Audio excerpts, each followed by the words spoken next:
Hello, everyone, or good evening, good morning, whatever it is where you are, and welcome to this live demo of this guy, Mortrix MIDI controller. Um, so today we're going to have a look at what you can do with Mortrix, how to set it up, have a quick run through some of the features. Not all of the features, that would take longer than this live stream can handle. But we're going to have a good look around and try out a few things.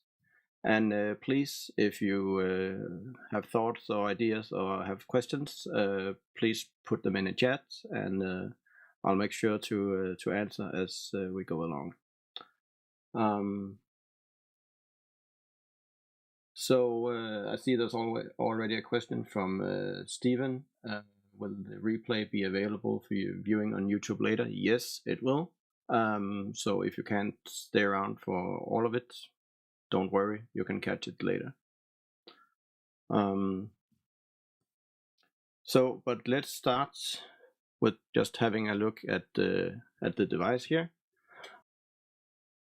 Actually, let me just switch to this camera, that's better, and find the orientation that makes sense. So tricky. Here it is in a nice gray color. You can see the underside is also, and the back side. Let's get the lighting right here. So a quick look at the connections. We have, of course, some power. We have 5-pin MIDI in and 5-pin MIDI out. We have 2 TRS MIDI outs, 2 expression inputs, 2 USB host ports, and an Ethernet port. And what we can do with some of these, I'll show you in just a minute. And of course, then there's the magic black box over here, or in fact, there's no black box yet. But this is a slot for expansion modules that will come in the future and bring even more ports and more connectivity to the device. So that's a quick look at just the device, but let's jump over to the other desk, and then I can show you a bit more. So hang on.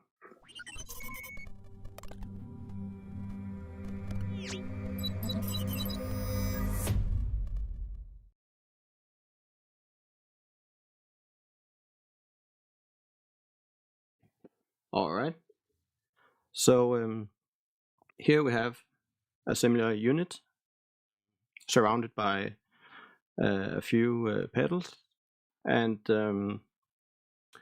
if we have any issues seeing the screen directly from the camera, then right there is a live feed from the display. So as you can see, it's the same as the screen, but it's coming directly from the device. So everyone should be able to have a good look. So first, let's go through the setup. Of course, I have Mortrix. I have an expression pedal. I have this guy. It's Future Impact. It's a synthesizer pedal. So you plug your bass or guitar into it, and it makes amazing sounds. It usually looks like this, if that's more familiar to you. But this has been rehoused. Then we have the Maris Autobit, a Boss SL2, and a few Chase Bliss pedals here. And we have audio going in here, and then all the way through the chain out on the left side. And everything is, of course, connected to MIDI. So the 5-pin MIDI out goes first to the CXM, and then to the Future Impact, and then it goes to the MIDI IO box for the Maris pedal. And the slicer and the generation loss are connected via the 3.5 millimeter TRS ports. And if you're familiar with the Chase Bliss pedals, they like to reverse the polarity of the TRS ports. And the way we handle that on Mortrix is simply just to flip between type A or type B on the corresponding port. Also, if we're going to use our expression pedal, then the first time we use it, it's a good idea to calibrate it. And the way we do that is simply just to click the calibrate button and move it all the way to the ends. And now we have a good reading of what the actual values are for this one. So that's it. So now we are ready to dive in here. Before we make any scenes or presets, let's just have a quick look at the main page here. The first thing is a list of USB MIDI devices, if any are connected. So if you remember, we had 2 USB host ports on the back. In this setup, I don't have any MIDI, USB devices connected, so that's why it's empty right now. Perhaps in a later video, we can do something with that. Then we have the channel naming page. So you can say on MIDI channel 1, I have the future impact, or FI. Channel 2 is the generation loss, and so on down here. So that can make it easier for you to set up your MIDI messages and stuff.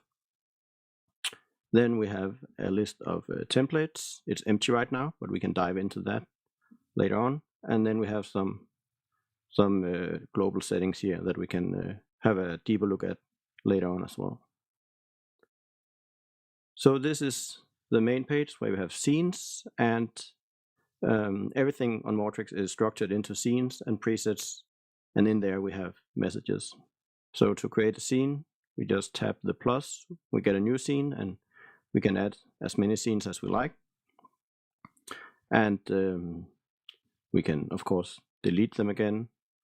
We can also move scenes around. We can duplicate them. We can do all that, all kinds of stuff here. But let's go into a scene. And if you've seen some of the other videos, you already know how this works, but let's just quickly go through it anyway. So here we have 6 slots corresponding to, or mapped to, these 6 foot switches. And for each of these slots, we can add in different things. So for instance, presets, one of our basic things to add here. And a preset can either be activated or deactivated. And when it activates, it sends a list of messages. And when it deactivates, it can also send a list of messages. And then it can do a few other things as well while it's activated. And you'll see all of that in just a second. Some of the other things we can add are, for instance, a tap tempo control. So I can tap here, and I have my tempo. I can also have a start-stop of my MIDI clock. So now it stopped, and I can start it again. And I can have a manual stepper for the sequencer. I can show you that in a bit. But let's just add in another preset here. So as before, presets are activated or deactivated. And if we go into the preset, we have all the messages to send when we activate and when we deactivate, and then in response to expression input. And then finally over here we have some settings, like the color to light up when activated. The activation mode can be latching, momentary, always on, a few different things. We can enable long press if we need that. But for now, let's just put in a few basic MIDI commands here. So again, you click the plus, and we have a few options. If we need a specific MIDI message that we know what is, for instance, a PC, a program change. We can add that in. We can select the channel. Let's just stay on the future impact. And we can set the value. And now you can see I have live mode activated. So if I change here, we can see it changes over here on the pedal as well.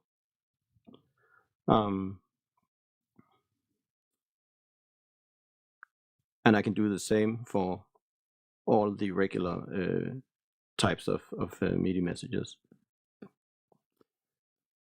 So PC messages are nice and easy if you have a pedal that supports presets and you know what the presets are. But if you want to control parameters and modulate things and stuff, it's usually CC messages. And knowing what CC message to send to a pedal requires manual diving and a bit of research maybe. So to make that easier, on Mortrix we have what we call device profiles that contains a bunch of device functions.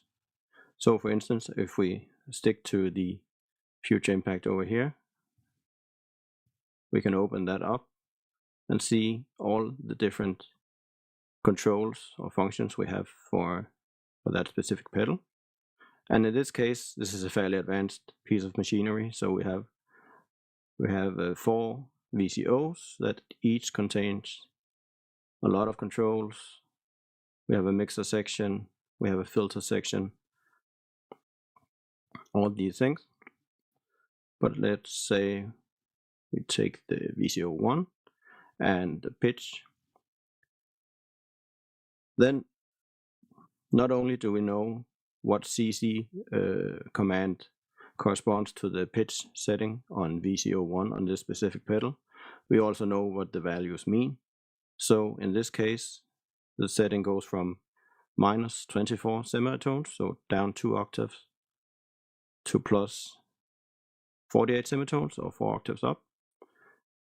And that makes it very easy to know not just what you're controlling, but also what effect you're actually getting from your setting. So that's these device profiles, and the functions they contain are very detailed and can help you get a lot done very quickly. Let's go in again and see what else we have. For instance, filter type. So that has options, 2 options in this case, new or vintage. And because those are the only 2 options, they come up in this pop-up menu. So if there's discrete values with specific meanings or outcomes, this is how we control that. And again, I don't need to know what the CC commands are for doing this. I just need to know what pedal it is and what function I would like to control.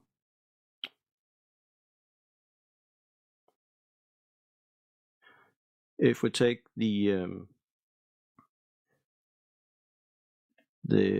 device, let's just delete these again,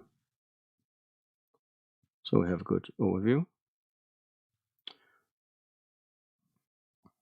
If we take a look at some of the more advanced device profiles, then let's have a look at the Maris Auto bit. So here we have a lot of the well, again, a list of a lot of the functions here. Let's just set the default channel here, so we know that every function for this pedal belongs on this channel. But here we also have something called device surfaces, or a single surface for this pedal. If we open that up, we get this view that tries to replicate the physical layout on the pedal. So here I have direct access to all the functions like I have directly on the pedal. So if I don't have access to it, maybe it's in a rack or on the bottom shelf of my pedal board, I still can have a good view and nice interaction here. Of course, I can activate, deactivate. Again, I have options if there's options. And if we notice the labeling, we can see that, again, it's telling me what I'm getting, not just what value I'm sending. So it's very easy for me to to know what I'm doing. Now in this case, for the auto bit, it has hidden functions or alternative functions where you can hold a button down and then the knobs do something else. And of course we can access that as well. We simply swipe to the side, and then we have the settings for the alternative functions for these buttons here. Now the point of these device surfaces is that I can send a lot of MIDI commands at once. Now if I save the surface, it just appears as a single entry here. But when it's executing, it's sending all of these messages to the pedal. Or if I don't want that, we can just turn them all off and say I only want to control the filter and the bit rate here, or the bits. And those are then the only two out of all the ones available here that are being sent when this message triggers.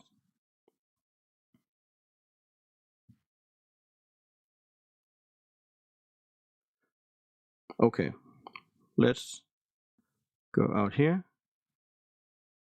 and do a few things. Let me just have a quick look at the chat if I missed anything.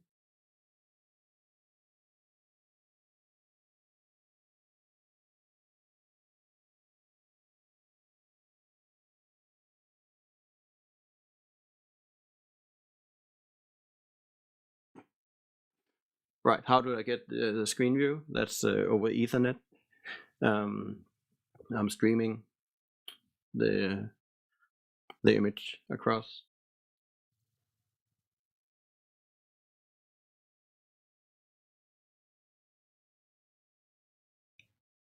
But let's try something that makes a sound.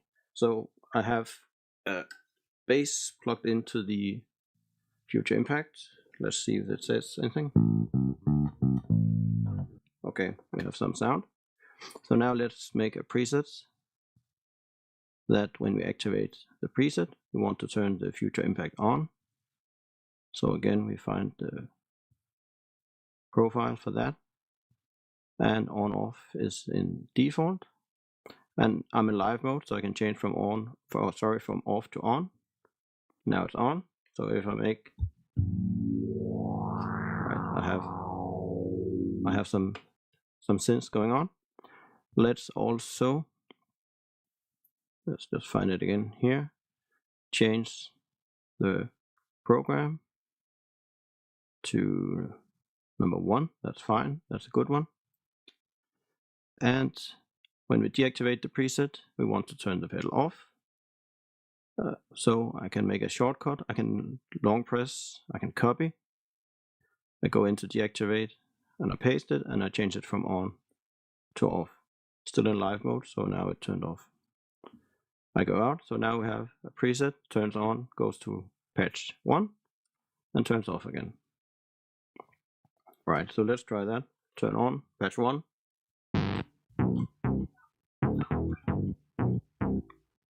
Makes a sound, that's great.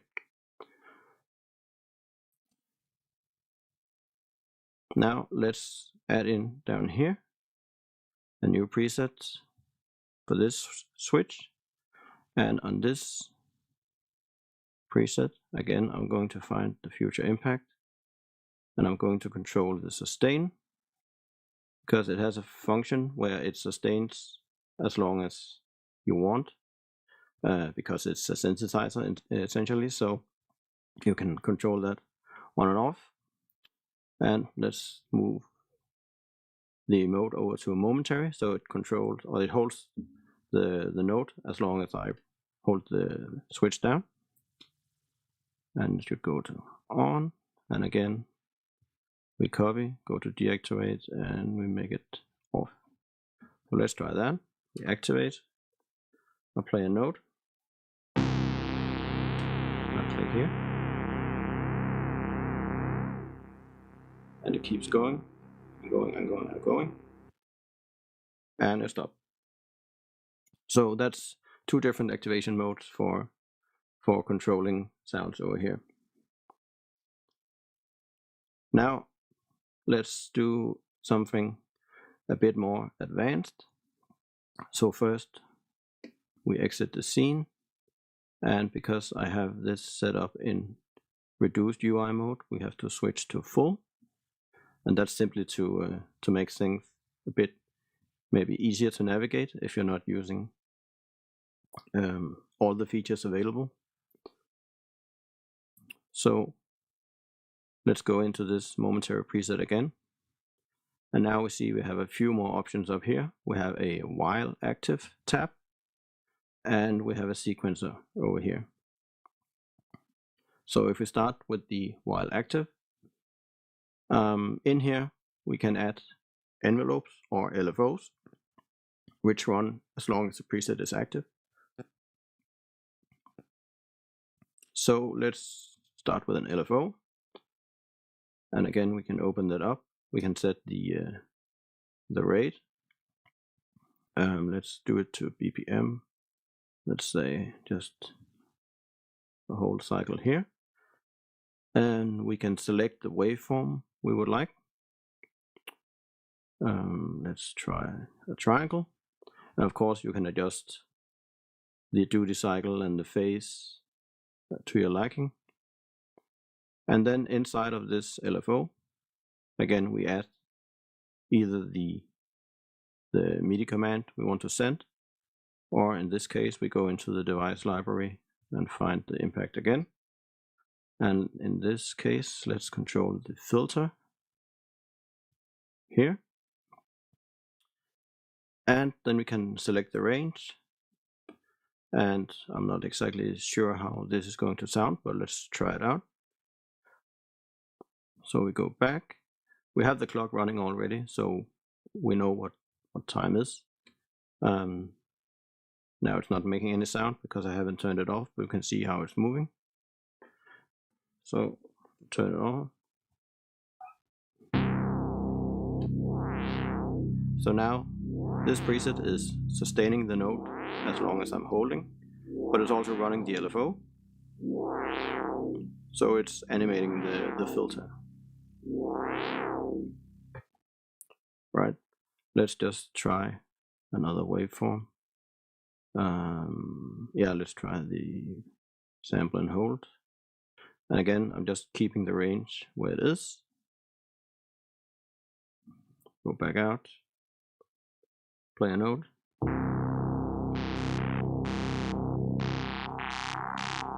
Like that.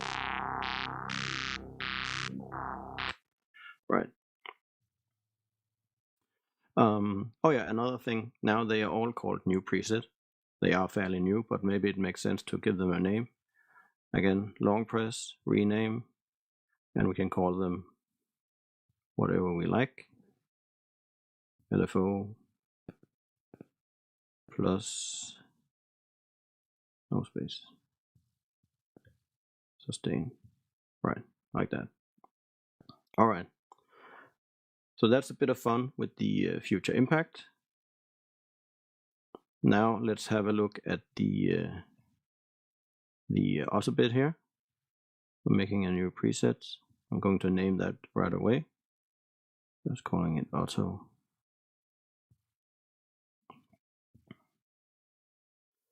So here, where Maris auto bit. Now I'm not going to use all of the functions. Again, I'm just going to make have some fun with the filter. So I'm not going to use the surface. Instead, I'm going to first of all turn it on there, and so these knobs are where we want them. That's fine. And again, deactivate off when we are off. Now for this, let's try to add an envelope. And before I adjust it, let me just add in the function I would like. So again, here, I'm just having some fun with the filter. Now the range here is a bit extreme. So let's try this. Now the principle is the same here, but instead of an LFO that runs continuously, we have an envelope that attacks, decays, and then sustains as long as you hold it, and then it releases in the end. And again, we can adjust times here. And if you want specific time, we long press and we can put in a number of milliseconds like this. We can adjust the curve so it responds smoothly. Let's do it like this. If we need to, we can also have delay phases and hold, but let's not do that right now. It can also repeat, but for now let's just leave it like this. So let's see. Let's put some sound through.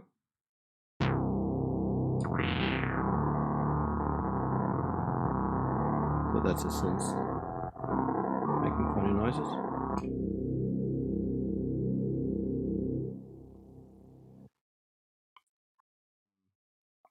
Of course, now we turn the deactivate runs immediately, but the decay phase, the release phase is 4 seconds, or takes 4 seconds to reach 0. So what we can do is open up this message here, and we can add in a delay of say like 4 seconds roughly, something around there. So now when we trigger this message, it will actually happen 4 seconds later. So let's try that.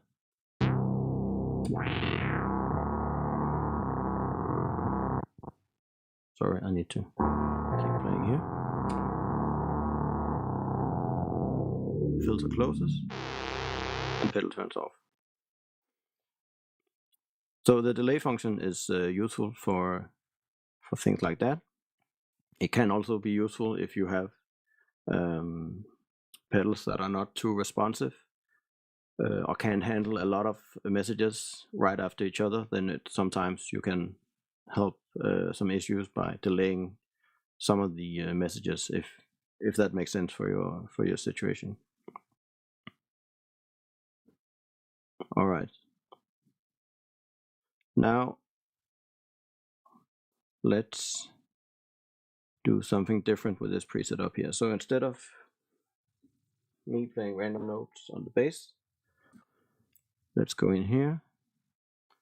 We activate, we have the program. We're not doing anything here. But now let's have a look at the sequencer. So again, this is in the advanced department, but you can do some funny things with it. So first, let's turn the sequencer on. We can define how many steps we would like. Right now it's at 8. It goes up to 64. And we can decide how fast it should run. Let's say half notes here. Then we have right now 8 steps activated, and in each of those steps we can add in the list of messages we want to trigger. So in the first step, let's put in a regular MIDI note. I can send MIDI notes to this guy and it will play like any synth with a MIDI keyboard. So let's say D2, velocity, something around there. And when you send a note on, it's important to also send a note off. And the note message can do that itself because I can set in the length. I can switch to BPM and say I want this note to have a length of, let's say, half note dotted. So that happens on the first step of the sequencer. On the second one, we're not doing anything. So let's say we go to here, put in another note. I could have copy and pasted that. I didn't. And let's say this has another length. Let's say it's just a whole note. Like that. So let's try that. That's the first step, and we come down to the fifth one.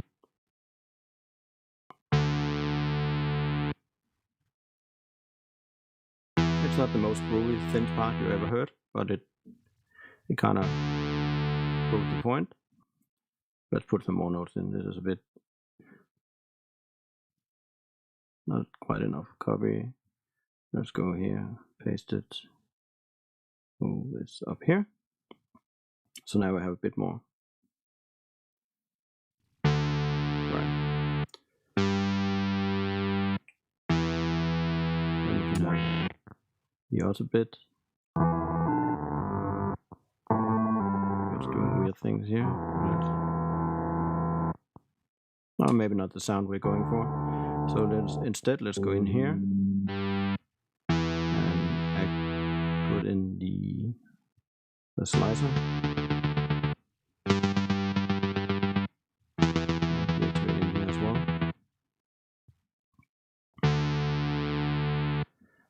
Again, the slicer also runs on the MIDI clock. So when we activate it, it's all in sync.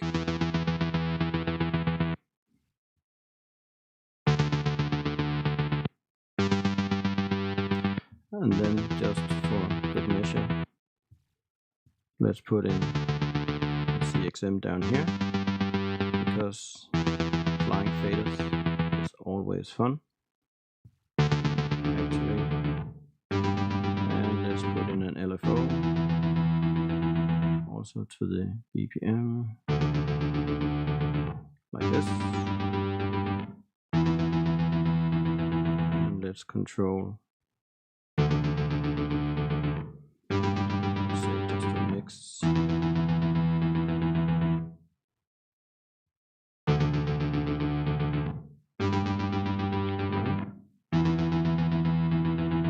Didn't copy this.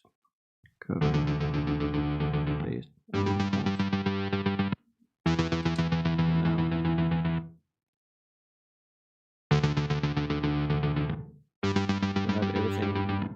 Almost everything going.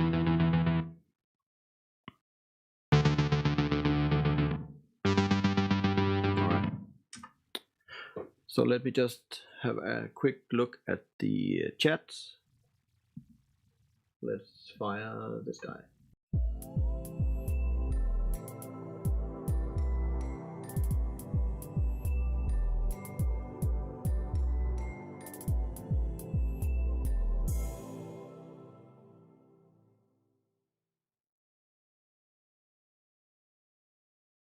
And we are over here. Okay, let me just catch up on the chat because I am way behind, I can see. Setlist, yes, we'll do that. Hello, London expansion. Oh yeah, what type of expansion ports? Well, there's a lot of options, and it's not fixed. But some of the things that have been discussed is additional MIDI ports, whether it's 5-pin or TRS.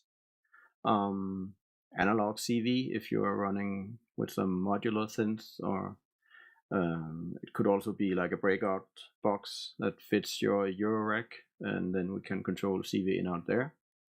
It could be relays for switching channels on your amp, or tapping tempo on pedals that don't have MIDI. Other USB ports, DMX ports. I'm not sure it makes sense to send DMX these days, but really that's a lot of options, and there's no yeah, there's plans, but there's nothing ready yet, so it's still open for ideas. I love the recess port bay. Yeah, so if you didn't notice that, let's have a look here. So the rear side, okay, this camera angle is tricky for me. Okay, yeah, so we have this space back here, so there's room for your connectors and your cables, and then you can run it out these slots here on the side. So even though it takes up the space for switches and the fairly big screen, you still have room underneath and behind it for all your cabling.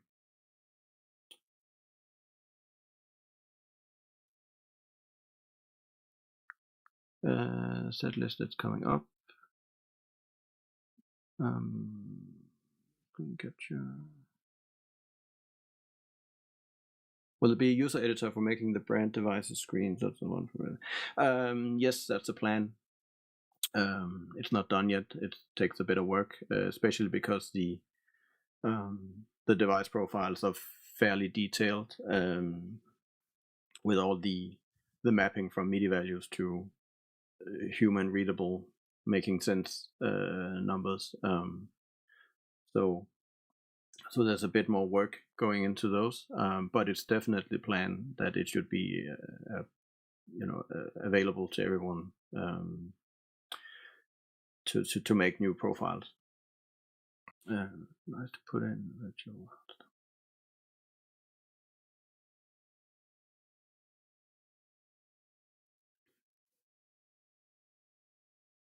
What settings function can I do? Yeah, I only showed a few of the functions on the future impact. If you're interested in the full list, I'm sure Peter can put in a link to the manual. He wrote it. He knows that device better than most. But it's a huge. You can control basically everything on it. And also with the device profile on Mortrix, it has all the functions in there.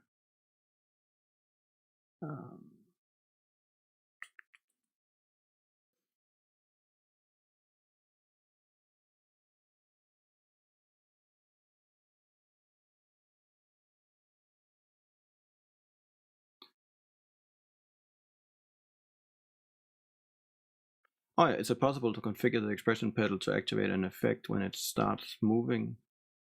Then the pedal range changes the effect amount. Then yes, that's definitely possible. I totally missed the expression. Let's do that also. You want to replicate a wah? Yes. Positional triggers, as Peter mentioned, that's exactly right.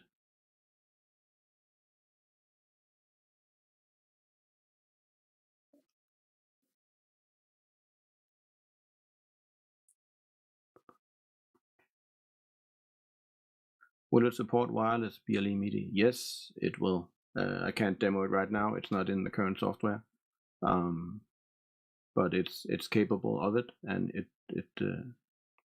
it's coming in a future update.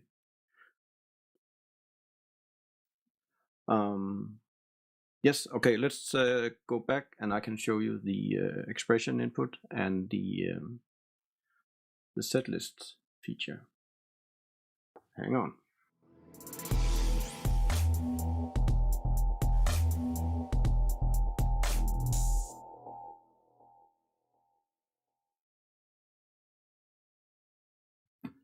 And here we are again.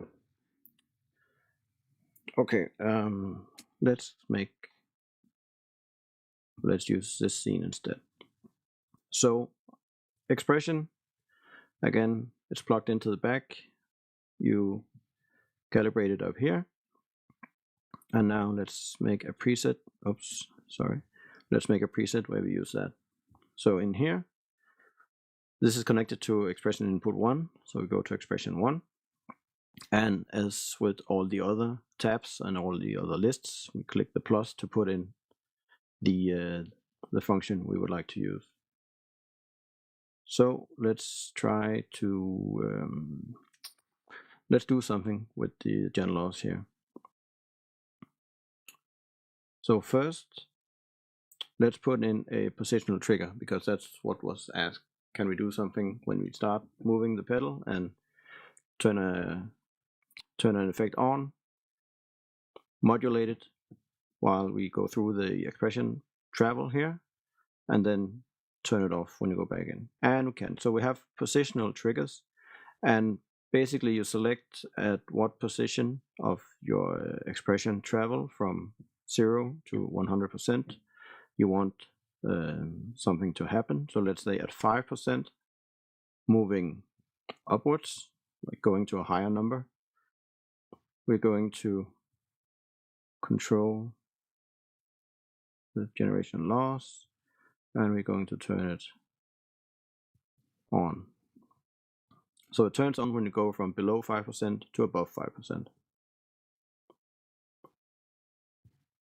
Then, as we are moving our pedal, let's control the,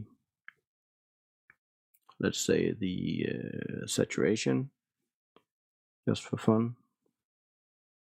Or maybe the wow, that's maybe more fun. Like this. The wow and the generation loss. And again, we can say, so let's start at 5% because the first 5% we're not using because the pedal is not on, and to 100%. So this is now the response of our pedal, of the expression pedal. And I'm not sure it makes sense to go from 0 to 127 on the wow parameter here, but so let's just turn it down a little bit. Of course, I can also move the upper point if that's what I'm interested in. And let's just, because we can, put in a curve so it climbs up nicely in the middle and then flattens out again.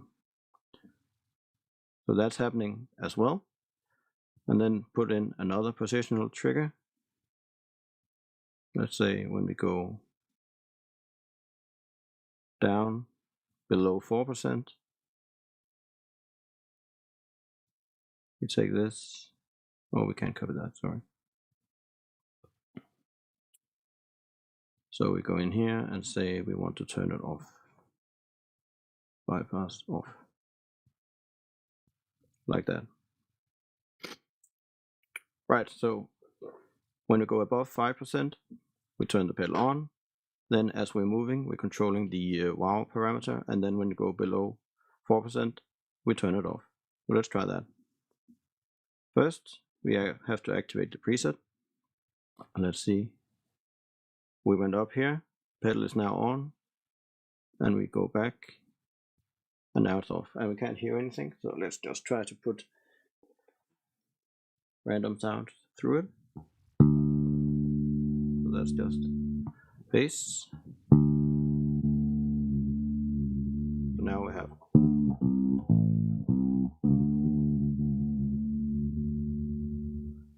so almost no wow and effect off.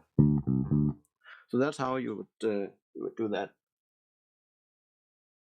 Then there was a question about the set list. Oh, actually, before we move on, so all of this was on expression 1, and again you can add in as much stuff as you like, do all kinds of things at once. There's also different modes. So so now it's in scale mode. So let's say I'm moving my pedal, I turn the preset off, and now I'm using the expression pedal for something else, and I come back and I start moving. So now I have a difference between where the pedal left off when I used this preset and where it is now. So in scale mode, I still get movement on the actual value, but it's scaled to match the remaining range. And there's different options as well. There's pickup, where you have to match the last value that the preset saw before it catches, and then you start to move it. And then there's absolute mode, where as soon as you move the pedal, the value just snaps to that new value and then starts moving right away. And you can do all the same things for expression 2, expression input number 2, in the same preset. And this you can do on every preset in every scene. And if you run out of presets, let's say this was full, we can do a long press here. We get a new page, and now we have even more presets. So let's go back out. Then the setlist function. So now I have 4 scenes, and they are all called new scenes. So let's just call them S1, S2,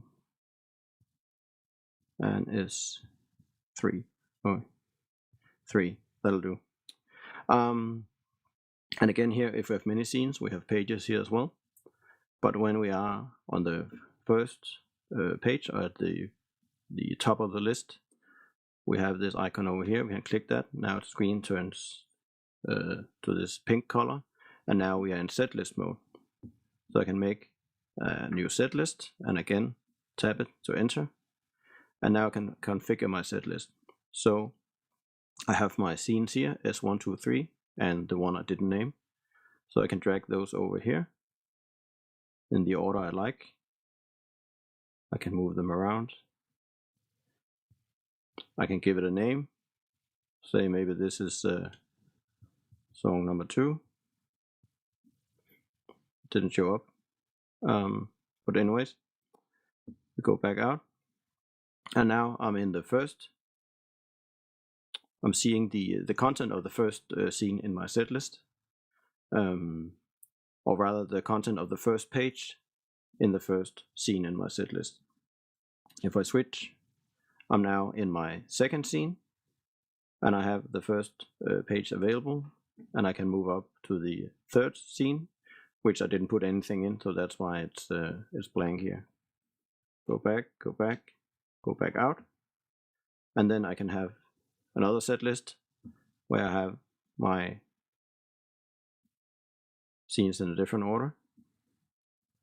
So that was S2, and this is S1.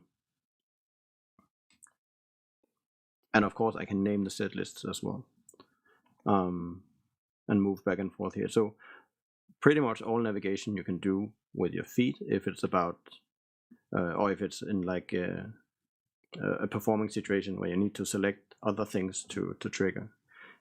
For editing, it's mostly on the touchscreen.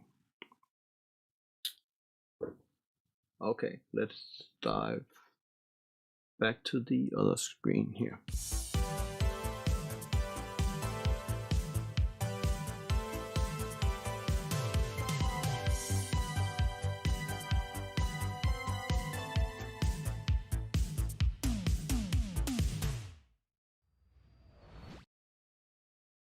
Hello, okay, back to the chat. And chat is here. Steps can be, oh yeah, Peter, thanks. Yeah, in the sequencer, if you don't want to trigger all the steps in consecutive order, you can long press on the green squares. I can show you that without moving. See here, if we go over here, oh sorry, so colors are a bit weird here, don't worry about that. If we go into the presets, into the theme, oh sorry, into the scene and then the preset, then here we have the and it's lagging. That's because I'm using the remote function. I didn't move myself. But if you long press here, you can mute separate steps in the sequencer, so they will have no effect. Also, if you have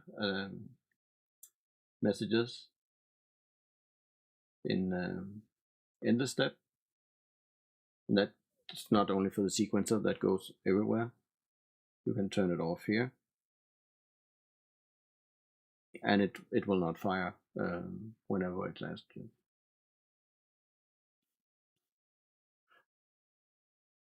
Okay, super deep region.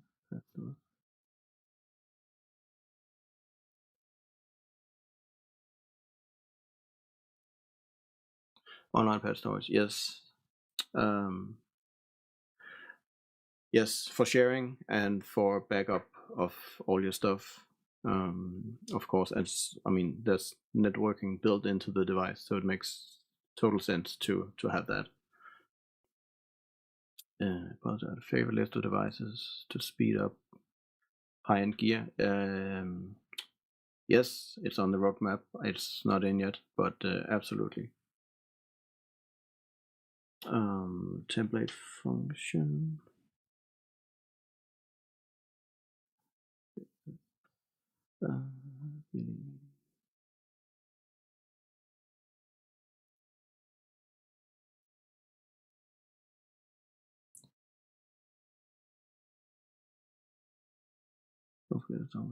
MIDI file automation. Not sure exactly what you are referring to, Reynaldo. There's a bound function in the sequencer. Yes, there is. And let me just say the quickest way to show you that. Here, yeah. So again, inside the preset and the sequencer, we have a gear icon over here, and you can select whether the play mode should be normal, 1, 2, 3, 4, 5, 6, 7, 8, and then back to 1, or if it should bounce. So 1, 2, 3, 4, 5, 6, 7, 8, 7, 6, 5 backwards and so forth, or random. Just pick any step. You can also restart it from the current step or from step 1, and you can trigger it either with the MIDI clock as we did before, or manually with a foot switch. You can step through the different steps in the sequencer manually, and that might be useful if you have, let's say, a number of different presets that you are always cycling through on a pedal. Then you can use a sequencer for that.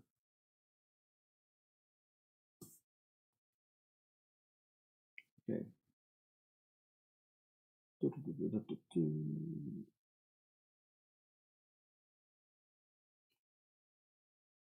Got that.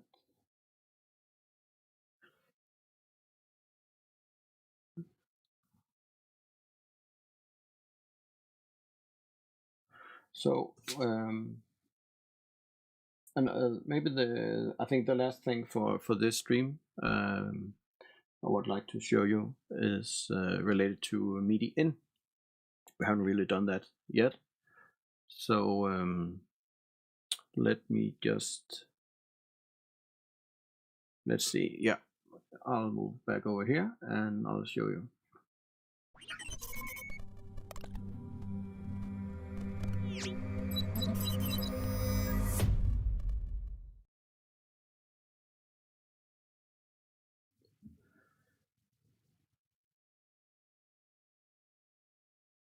Okay, so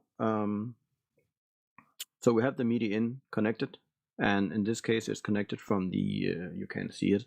That's the MIDI IO box connected to the auto bit. So if you go in here and select the auto bit, where do we have it here? Surface.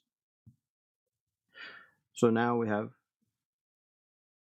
as we saw before, all the knobs mapped up here. But what we can do is that we can turn on listen,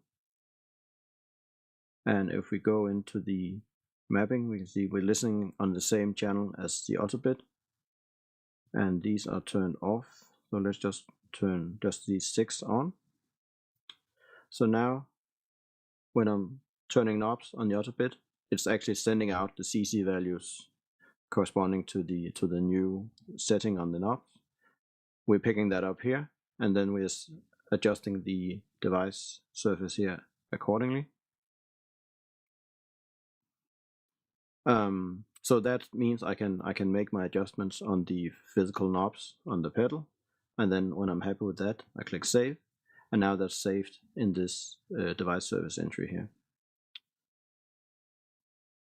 So that's one way of using MIDI in. Now, if you don't have a Maris pedal that does this, you can use any MIDI controller, plug it in, and then you can use that to control settings. And that works when you're executing the preset as well. So you don't have to have this view up. So in here, edit mapping, you can also say learn. Then you would send a MIDI command from your controller. Maybe you have like one of those devices with a lot of knobs or faders. And then when a MIDI message comes in, it's learned. In this case, it's the same one. Now it learned CC17. So now that knob will control both of these at the same time. Let's put it back here. So if you have other MIDI gear, you can use that as well to control parameters in these device surfaces. What you can also do is go into the global settings, and then you can activate the option called Activate Scene with Incoming MIDI PC and select a channel to listen on. Let's just select 6 in this case, and we go back out. And then inside of the scenes here, so we have the scene with all the presets, but the scene has settings as well. And actually, when you enter a scene, you can send MIDI messages, and when you leave the scene, you can send MIDI messages like you do on presets. But we also have a setting over here that says Activate with Incoming PC message. So when you get, PC from 0 to 127, so let's say we get PC1 sent in on the channel we enabled in the settings, that will then activate this scene. As you can see, it's marked with PC1 in the corner. So for instance, if I had a helix or something, and I'd like to use that for controlling my presets, then whenever you switch preset on the helix, it sends out a PC message corresponding to that preset number. That will then activate a scene in here and bring up a bunch of controls that would work, assuming you set it up, would work for that specific preset. So that adds a bit of extra, let's say, control. It's a word I'm looking for. So whether you like to control everything here, which would make sense, you can also control things in other places and then have this respond and give you then maybe even deeper control. Okay.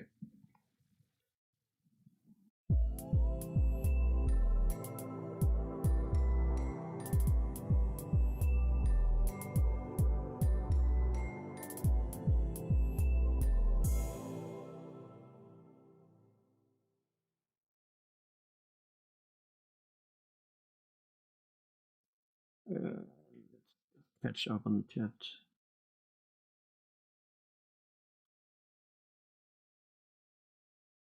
How is the latency? Well, if you're referring to when you click a foot switch and then it sends, the latency is very low, because the default behavior on Mortrix is not to wait around and see if it's a long press or a short press or some other kind of press. The default assumption is that when you press the button, you want to send messages, so it happens right away. And that's why if you need long press, which you can have, you have to activate it explicitly on the preset, and it will give you a notice that now you have switched the mode, and it will then time your press and then decide, depending on how long you press, whether it's a long press or short press. But the default is to send everything right away. That happens very fast. How viewable is a touchscreen? 5. It's I'm not sure how you would measure it. It's fairly durable. It's I haven't seen any issues or cracks or broken screens yet. It's also somewhat protected by the switches. They stick up, and of course you can put in a foot and touch this the screen. But I haven't seen any issues yet. Is it expected to buy a third-party screen protector? I wouldn't say it's expected. You're free to do that if you like. it seems some people are also happy to put extra protection on other floorboards they have or multi-effects. So if it makes you feel more confident, then sure, go ahead. Price info is on. Yes, thanks, Peter. So on the website, there's an FAQ up in the upper right corner. You can access that, and there's the answer to some questions in there, including pricing. But it's expected to be around $560 US plus whatever taxes and customs apply where you live, and it's not ready for sale yet, but it's getting very close. And right now we're trying to gauge the interest and see is like 50 units, 500 units, 5,000 units. That's that people want. How much interest is there? So before we ramp up the big machinery, we're trying to match what the actual demand is. And of course, these days, supply chain issues are a real thing. So again, depending on the number of units that are requested, the go-to-market strategy varies a little bit.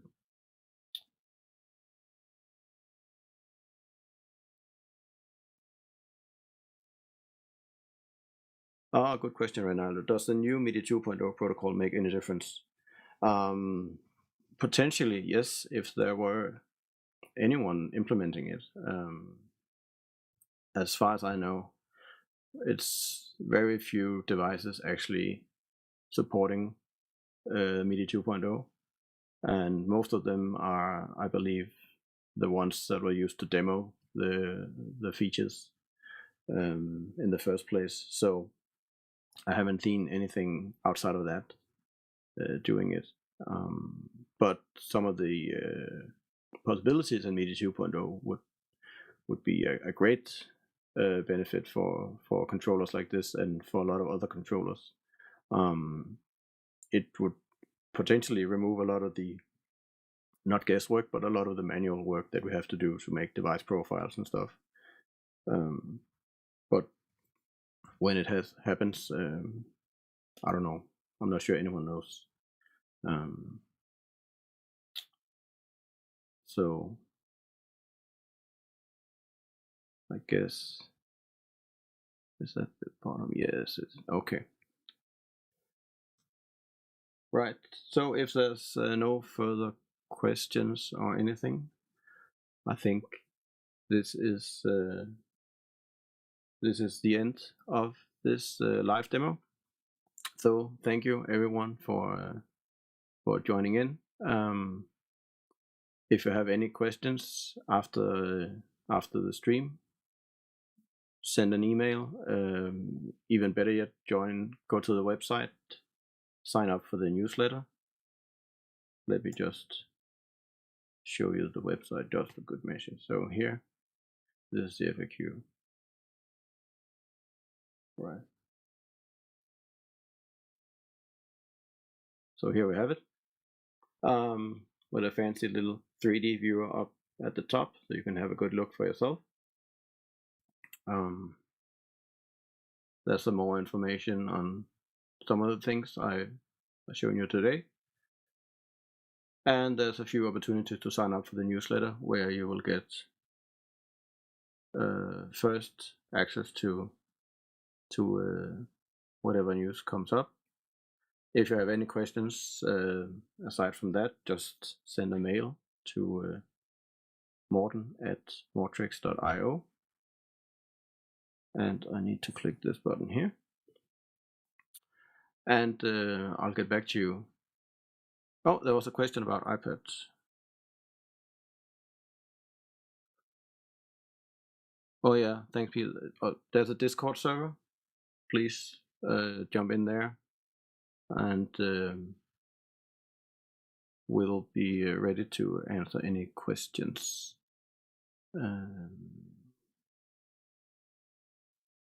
Oh, that's yeah. Would you consider making iPad version for disabled users? So I'm not sure exactly how the iPad version would work, like as a remote control for this device, or I'm thinking in terms of MIDI ports and general connectivity, or would you just use the MIDI capabilities in the iPad, network sessions and USB adapters?